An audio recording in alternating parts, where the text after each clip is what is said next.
भला हो आपका।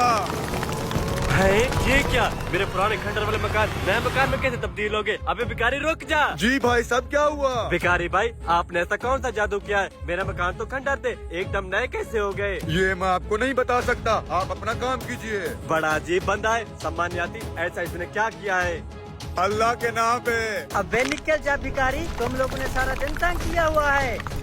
ये मेरा आलीशान घर पुराने घर में कैसे तब्दील हो गया?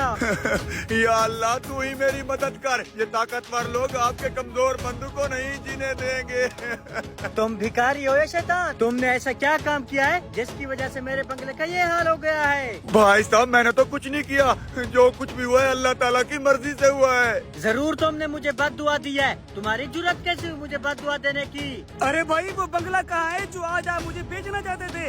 यहाँ पर पुराना मकान है।